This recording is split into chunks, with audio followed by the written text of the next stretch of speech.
First of all, may we express our gratitude for you for giving us your time here today.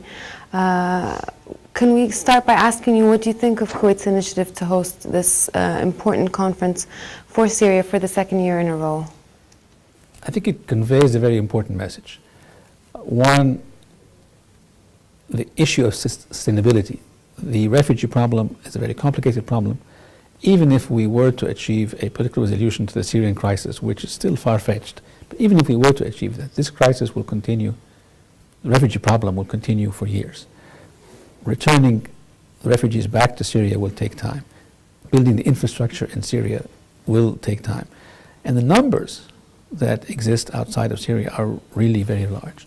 So the fact that one country, Kuwait, would host the conference the first year and then again is a message that we need to work together medium and long term. This is not a one event issue. Secondly, Kuwait for the second time in 2 years has announced a substantial contribution. Last year 300 million, this year 500 million more. His Highness the Emir announced that. That creates a momentum for other countries to respond in kind. So I think that's also a very important message. And frankly, thirdly, I'm quite happy to see the energy, the engagement that Kuwait is showing on a number of issues. I've been here 3 times in less than 2 months. On a bilateral visit between Egypt and Kuwait, and the Arab-African summit hosted by Kuwait, and now again on the Syrian refugee fundraising summit. Now, can I ask you, what are your expectations of the outcome of this conference? Do you think that they will reach the 6.5 billion target that they've set out? I would hope so, and frankly, even if we don't, I think it provides a catalyst for more work. But I also think it allows for an opportunity to shed light before the international leaders on the magnitude of the problem. The video we saw today on the refugees, on the work of the UN, I think was quite taking, to say the least. And now Egypt is currently suffering from its own troubles and its own problems.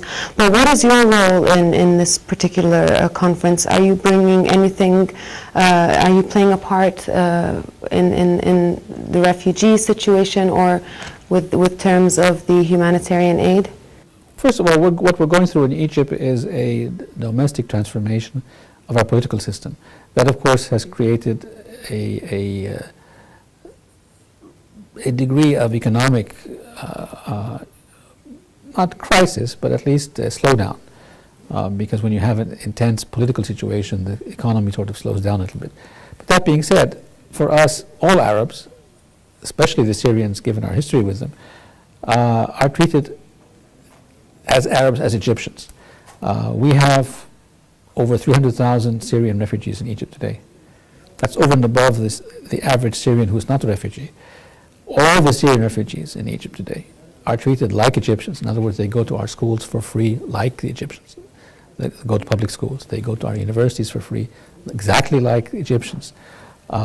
They take the benefit of subsidized food, subsidized energy, exactly like Egyptians. So we're spending well over 500 million pounds, Egyptian pounds, a year on Syrian refugees, and that number will increase in this year. We've committed ourselves to continue that expenditure. It's not an issue of choice. It's an issue of obligation and responsibility towards an Arab people that are in despair need. And in spite of our difficulties, we will break bread together. Now, since we just touched on Egypt, I have to take the opportunity to ask you about the referendum that is currently being voted on.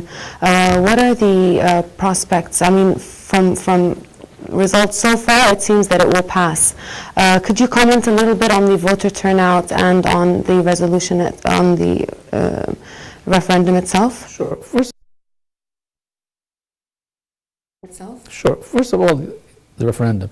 It's a historic opportunity for Egyptians to participate in laying the foundation for a new political system in Egypt.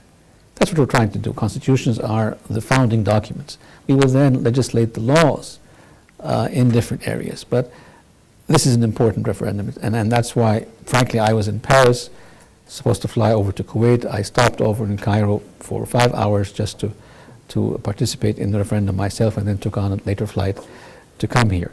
In terms of the participation, this year we did not allow for mail order votes abroad.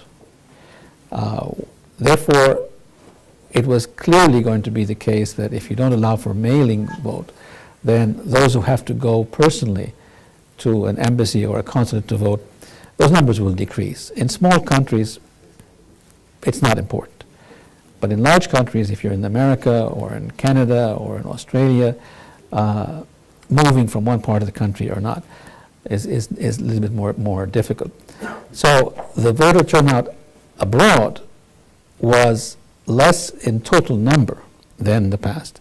But actually the voter turnout, direct voting, those who came to embassies and consulates, was higher than in the past. So if you just drop the mail order, the mail voting, the numbers who actually went is higher. You might find this quite interesting. The largest voting abroad for Egyptians was here in Kuwait, because we have a large constituency and it's a small, everybody is around Kuwait City. So they were able to come to the consulate. It's the largest, even though we have many more Egyptians in Saudi Arabia, possibly more in Emirates. But here, there were many more Egyptians participating. Locally in Egypt, it's still going on. Yesterday was a good turnout. Today, it continues. I don't know the actual figures, but this is an opportunity for us to participate in building a democracy. We need to seize it. Well, I know we're very pressed on time, so we would like to sincerely thank you for giving us some of your time here today. Do you have any final words that you would like to say before we end? Two things. One, thank you for having me, and secondly, I am seriously and sincerely happy to see the activism in Kuwait's foreign policy. It's important for the Arab world that we all engage on our regional issues and on international issues. Thank you so much. Thank you.